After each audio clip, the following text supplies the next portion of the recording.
परम पूजनीय सदगुरुदेव, सम्मानीय संतजन और इस उपदेश को सुन रहे अध्यात्म प्रेमी सज्जनों, देवियों, माता एवं बहनों, आज मैं सतयुग, त्रेता, द्वापर और कलयुग, इन चारों युगों के इतिहासों के बारे में बताऊंगा। और ये बताऊंगा कि ये चारों युग का कार्यकाल समय कब था, इस चारों युगों में भगवान क्यों अवतार लिए, ये अवतारवाद वास्तव में हुआ था या मनगढ़ंत कहानी है। सदगुरु कबीर साहब अवतारों के संबंध में क्या उपदेश दिए हैं। वीडियो कुछ लंबा हो सकता है, लेकिन वीडियो के अंत तक जरूर सुनेंगे और सुनने के बाद लाइक और कमेंट जरूर करेंगे। मुख्य रूप से पुराणों के अनुसार अभी तक 4 युग, सतयुग, त्रेता, द्वापर और कलयुग हुए हैं और प्रत्येक युग को ब्रह्मा का एक दिन माना जाता है और ब्रह्मा का एक दिन 4 अरब वर्ष का होता है। और प्रत्येक युग के अंत में ब्रह्मा जी सो जाता है और जब ब्रह्मा सो जाता है तो सृजन कार्य बंद हो जाता है और दुनिया का अंत हो जाता है। उसके बाद विष्णु को दुनिया का संरक्षण का भगवान माना जाता है और ब्रह्मा के सो जाने पर दुनिया खतरे में हो जाती है तो दुनिया से बुरे शक्तियों का बोलबाला दुनिया में हो जाता है और उस बुरे शक्तियों से बचाने के लिए विष्णु पृथ्वी पर अवतार लेते हैं। ऐसा पुराणों में लिखा हुआ, मैं अपने मन से नहीं बता रहा हूं। और अभी तक छोटे छोटे कार्यों के लिए ये विष्णु जो है 24 बार अवतार ले चुके हैं, जिसमें 10 अवतार प्रमुख है और उसमें भी 2 अवतार, रामा अवतार और कृष्णा अवतार का तो बड़ा ही महत्वपूर्ण पुराणों में बताया गया है। वैदिक ग्रंथ जैसे वेदों और उपनिषदों में अवतारों का कोई जिक्र नहीं है। आइए हम संक्षिप्त में ये चारों युग क्या है, क्या ये मनगढ़ंत कहानी है, हम संक्षेप में जानते हैं। पहले हम सतयुग के बारे में, अवतारों के बारे में बताएंगे। सतयुग से पहले दुनिया नहीं थी, पूरा अंधकार में था, चारों तरफ अंधकार ही अंधकार था। तो ब्रह्मा, विष्णु, महेश, दुर्गा इत्यादि देवताओं ने सृष्टि के सभी आधारभूत पेड़ पौधे, पशु पक्षी, जीव जंतु, मनुष्य इत्यादि को विशुद्ध रूप में बनाया। और जब से सब विशुद्ध रूप में यहां बन गया, बुरे शक्तियों का तो कहीं कोई ठीक नाम निशान था ही नहीं। अब विचार करना है कि जब सतयुग शुरुआत भी नहीं हुआ था तो वहां 4 अवतारों का सतयुग में शुरुआत होता है। और ये बुरे शक्तियों का निर्माण जगत में कैसे हो गया, जिसके कारण एक बार नहीं 4 बार विष्णु को अवतार लेना पड़ा है सतयुग में और अधर्म को समाप्त कर धर्म की स्थापना करना पड़ा है। ध्यान दीजिएगा, आज का टॉपिक बहुत ही महत्वपूर्ण है। आज सारे तथ्यों का ऑपरेशन होने वाला है।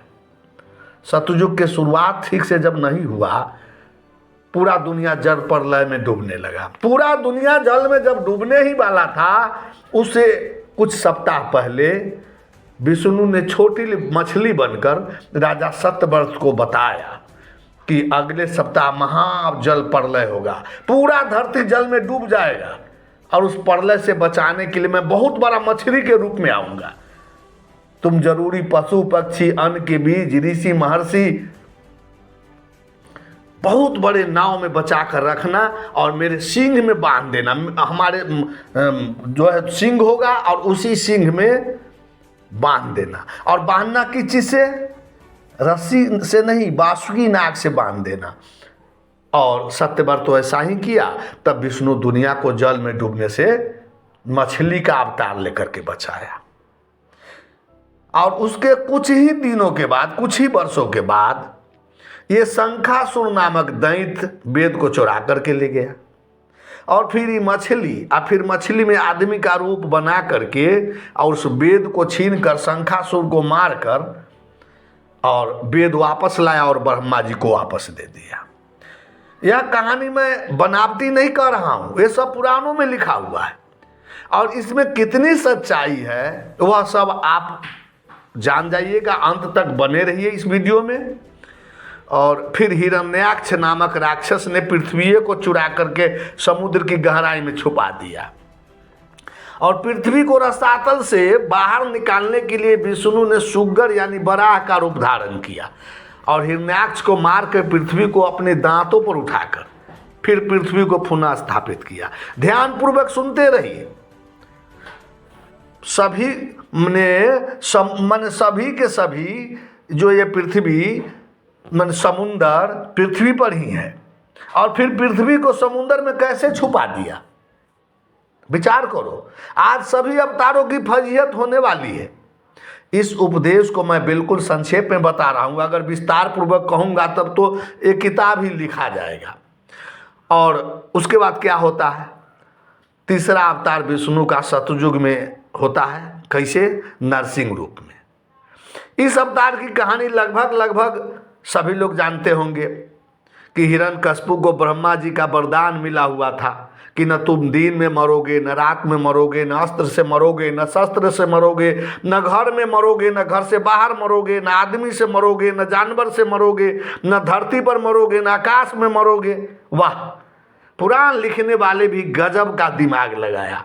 और यह दिमाग कहाँ से लगाया है आज मैं सब बता दूंगा। फिर हुआ यूँ, हिरण्यकश्यप को तो ऐसा वरदान मिला था मानो कि वह अमर ही हो गया। खूब धरती पर उत्पात मचाने लगा, अधर्म करने लगा, बड़ी तांडव मचाने लगा, हर किसी को जीना मुश्किल कर दिया। तब हिरण्यकश्यप का ही बेटा प्रहलाद विष्णु भक्त बन गया।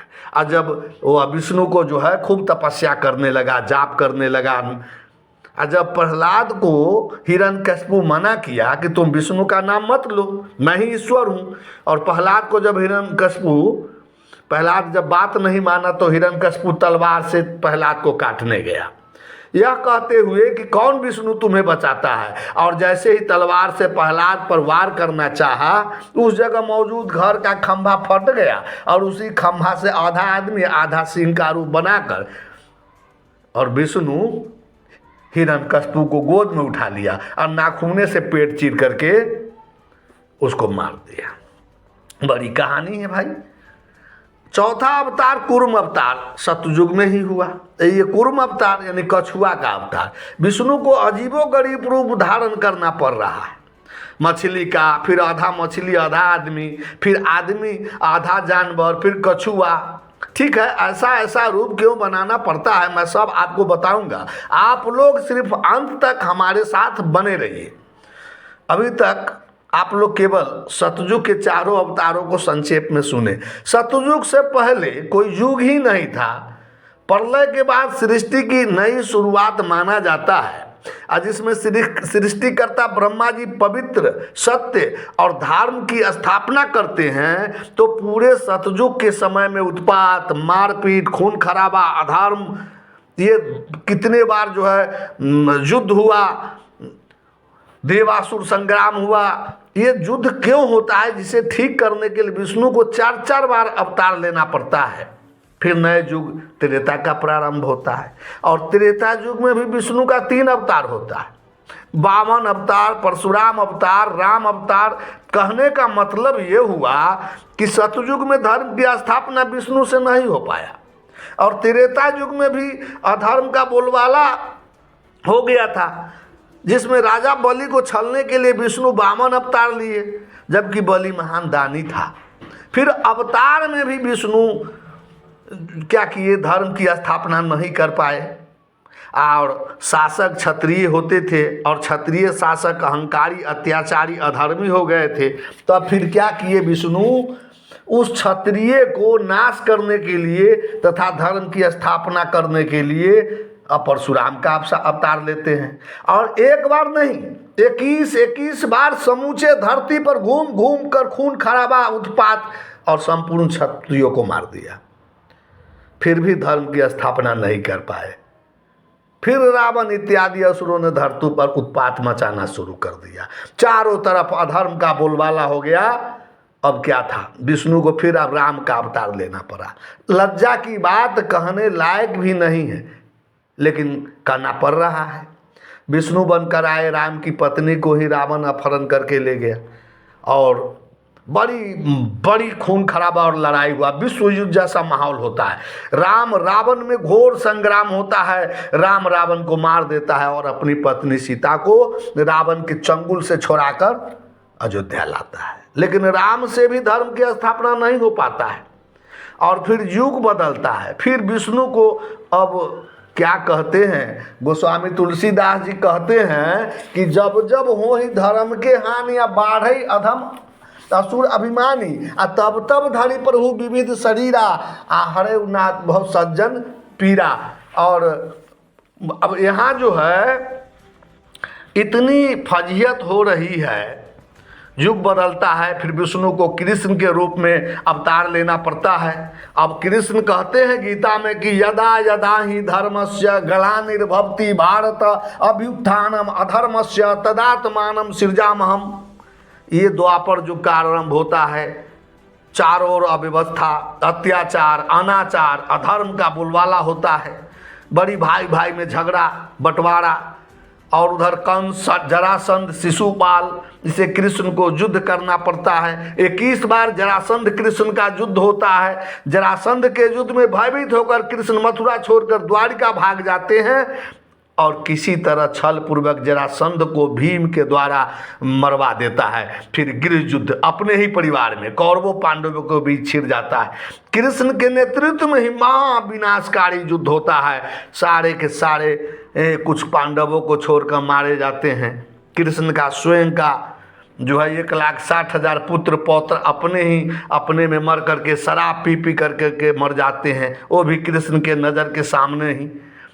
मैं कहानी कहता रहूं तो इस झूठ मूठ की कहानी कहते कहते ये जो है पूरा जीवन समाप्त हो जाएगा और धान खखरा कूटने के सिवा गर्दा ही भूसी ही हाथ लगेगा, गुंडा ही हाथ लगेगा। तो इन सारे अवतार और युगों की घटना कितना सत्य और कितना झूठ है, इसे संक्षेप में जान लीजिए। ईसा से लगभग 10 से 15,000 पहले वैदिक काल माना जाता है और वेदों तथा उपनिषदों में कहीं भी अवतारों का वर्णन नहीं मिलता है।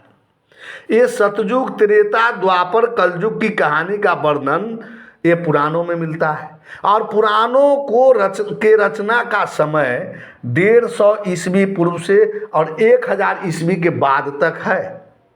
1000 वर्षों में चारों युग का सतयुग, त्रेता, द्वापर और कलयुग की कहानी लोग लिख देता है।